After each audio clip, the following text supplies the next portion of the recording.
Snarky Recap, Crime and Punishment by Fyodor Dostoevsky.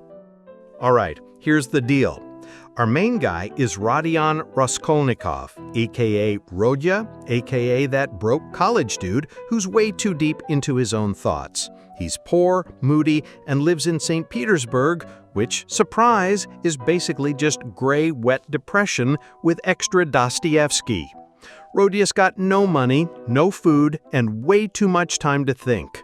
So instead of, getting a job or going outside, he decides to write a weird philosophical essay about how some people, like Napoleon, can kill and get away with it if it's for a greater purpose. He's like, maybe I'm one of those people. Maybe I'm special. Spoiler, he is not. So this dude grabs an axe, yes, an actual axe, and goes to kill an old pawnbroker lady. Why? Because she's useless, and he needs cash. Super chill logic. Except it all goes sideways when her sister shows up, and now Rodya has to kill her too. Double yikes. After that, he's not feeling so Napoleon anymore. He's feeling more like guy who just committed murder and is now spiraling into a full-blown breakdown. For the next 100 pages, and I mean it feels like 100 pages, Rodya does basically nothing. He lies in bed, sweats, has fever dreams, talks to himself, and acts so weird that literally everyone's like, "Bro, are you okay?" And he's like, "Totally fine, just thinking about, life and stuff." Definitely not murder. Enter Sonia. She's a poor girl forced into prostitution to support her alcoholic dad and starving family. But she's sweet, kind, and has the patience of a saint. Rodya tells her everything, expecting her to freak out, but she's like, okay, yeah, murder's bad, but maybe God still loves you. And now he's confused and guilty. Meanwhile, this detective guy, Porfiry, shows up. He's not your average cop. He's chill, sarcastic, and clearly knows Rodya did it. But instead of arresting him, he plays mind games. They have this psychological dance-off where Porfiry's like, hypothetically, if someone were a murderer, and Rodya's over here sweating bullets like, haha, yeah, crazy hypotheticals. Eventually, Rodya can't take it anymore. He confesses, just walks into the police station like, yo, I did it! Lock me up! And that's exactly what they do. Siberia time. Yep, cold, snow, exile, the full Russian punishment package. But guess who follows him there? Sonia, because she's the real MVP. She sticks with him through all of it. The crime, the guilt, the existential crisis, the prison sentence. Why? No one knows. Maybe because she's an angel in human form. Or maybe because this is Russian literature and logic doesn't apply. And in the very last few pages, Rodya finally starts to feel some kind of remorse and redemption. Like, hey, maybe killing people was a bad idea. Maybe I should work on being a decent human. Growth. So, to sum it up, Rodya, broke student with murder vibes. Moral compass? Missing, then slowly downloaded via Sonia. Detective, chill but terrifying. Sonia, too good for this world. Dostoevsky gives you a crisis even if you didn't do the crime.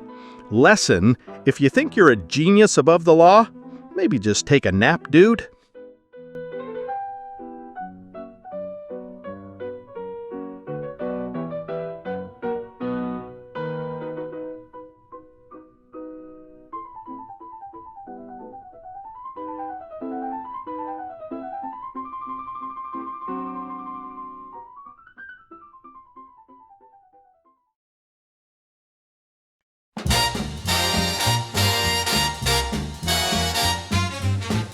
Book Snark. Book Snark.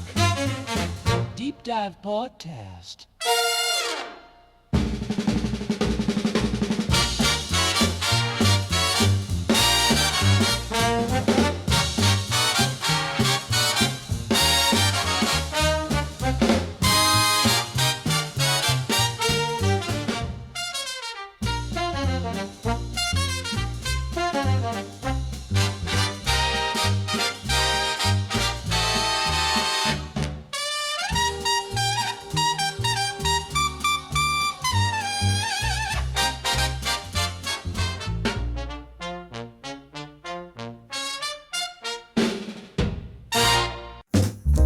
Snark. Deep Dive Podcast. Ever find yourself staring at one of those huge classic novels, the ones everyone says you have to read, but wow, the page count alone is just daunting? Oh, absolutely. Like climbing a mountain, maybe. Yeah, exactly. In flip-flops. Mm. So today we're tackling one of those giants with our signature chaos recap. It's our deep dive shortcut. And this time, it's Fyodor Dostoevsky's Crime and Punishment. We're using that overview you shared as our sort of guide map. Right. Think of it as getting the core story, the really surprising bits from this massive book without dedicating like a month to it. Exactly. Our mission here is basically to pull out that main narrative thread, maybe some unexpected insights, without getting totally bogged down in, well, 19th century Russian existential dread. Which there's a lot of. So if you've been curious about this one but just haven't had the time, think of this as your express lane. Let's do it. Okay, so let's start with the main guy, Rodion Raskolnikov. Rodia for short. Our source kind of paints him as this classic broke student type, right? Mm-hmm. Broke, moody, very philosophical, wandering around this really grim version of St. Petersburg. Yeah, the description makes the city itself sound depressing. Like it's less a place and more just a vibe. That's definitely intentional. Dostoevsky uses that oppressive atmosphere, all poverty and grime. It mirrors what's going on inside Reg's head. And it's not just that he's broke or bummed out. He's got this really out there essay he wrote. Yeah, the essay. That's crucial. He basically argues that some people, these extraordinary individuals, think Napoleon, are somehow above normal morality. Right, like they can commit crimes, even murder, if it's for some supposed greater purpose. And the dangerous part, the really disturbing part, is he starts thinking. Hey, maybe that's me. Maybe I'm special. Exactly. And our source hits this perfectly with, spoiler, he is not. Huh. Yeah, that's kind of the whole point, isn't it? It really is. It's this massive delusion. The whole book is sort of Dostoevsky taking apart that idea, showing the catastrophic results of thinking you're above it all. So, okay, he's got this theory, this delusion. What's the plan? How does he test it? Well, this is where it gets very real very quickly. He grabs an axe. An actual axe. Not subtle. Not subtle at all. Very visceral. And his initial idea is to kill this old pawnbroker woman. He's decided she's, like, useless, a louse, and he needs her money. Just cold and calculated, based on his theory. But like most plans built on terrible ideas, it goes wrong almost immediately. Right, because her sister walks in unexpectedly. Yep, mid-crime, total disaster. And in that moment of panic, he kills her too. The source called it double yikes. Which is, putting it mildly. Yeah. It just completely shatters any illusion of control or, greater purpose. It goes from this twisted philosophical crime to just brutal, chaotic violence. Exactly. That second murder is key because it wasn't part of the plan. It shows how violence just spirals, how unpredictable it is. It's one thing to theorize in your gloomy room, another thing entirely to be covered in blood. So what happens then? Does he feel like Napoleon? Powerful? Not quite. He basically collapses. Total mental and physical breakdown. The force describes him just lying in his room, right? Sweating, feverish, talking to himself. Yeah, classic signs of extreme psychological distress, hallucinations, paranoia. His mind is just reeling from what he's done. Guilt, terror, it all hits him. And people notice he's acting weird. Oh, definitely. People are like, dude, okay? And he's trying to play it cool, but it's obvious something's deeply wrong. His denials are pretty unconvincing. Okay, so in the middle of this breakdown, we meet Sonia. Sonia Marmeladova, yes. And her situation is, just tragic. Really rough. Forced into prostitution to support her family, stepmother, siblings. Yeah, living in utter poverty. But the source emphasizes, despite all that, she's fundamentally good. Sweet, kind, incredibly patient. She's almost the complete opposite of Rodia then. He's isolated by his ideas. She's sacrificing for others. That's a great way to put it. She represents a different path, one based on, empathy and faith, not intellectual arrogance.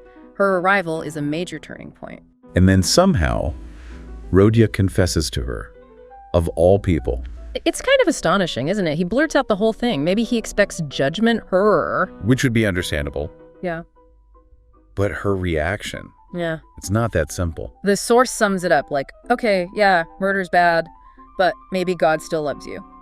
It's this moment of profound, almost shocking compassion. How does Rodia react to that?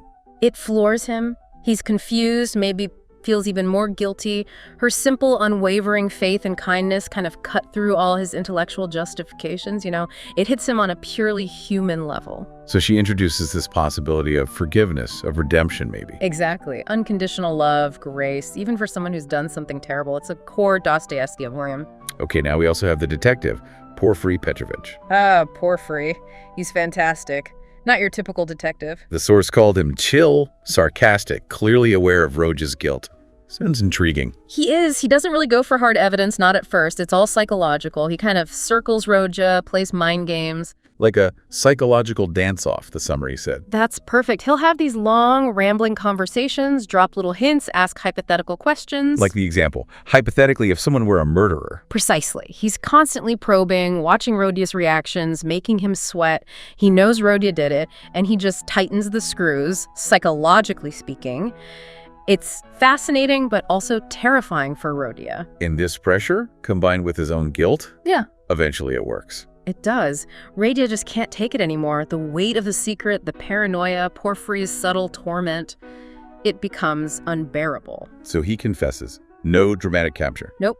He walks into the police station, basically says, yeah, it was me. I did it. Lock me up. It's less a capture and more a surrender, a collapse under the moral weight. His grand theory just crumbled. Completely.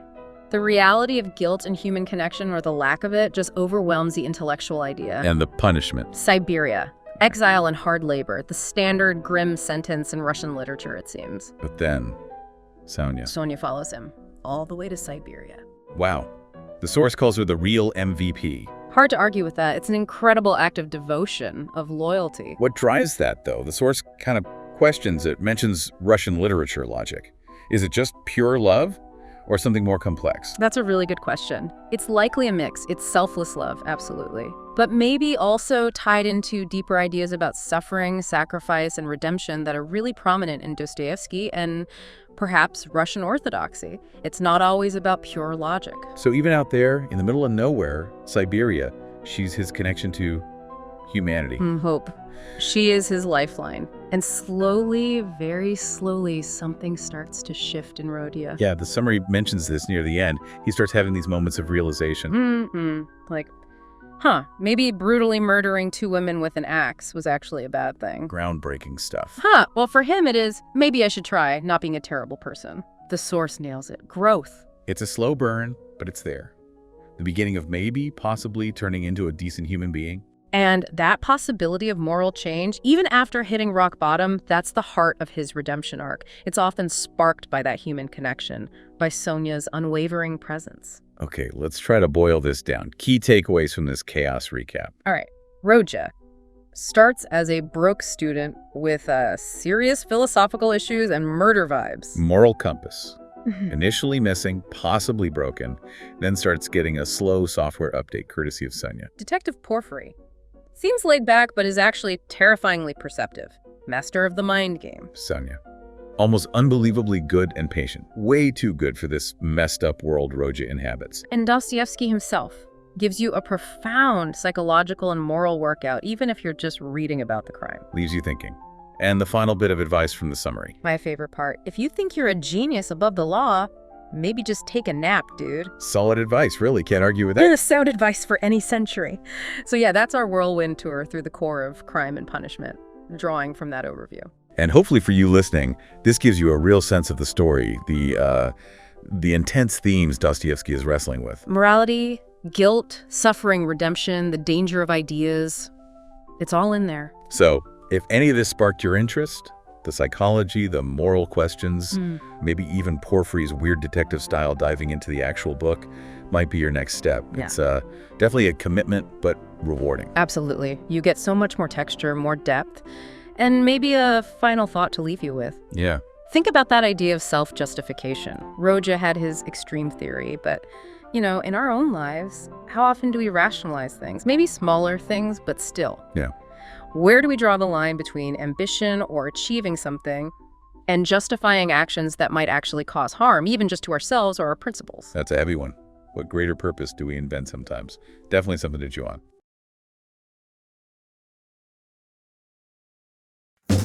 Book Snark. Deep Dive Podcast.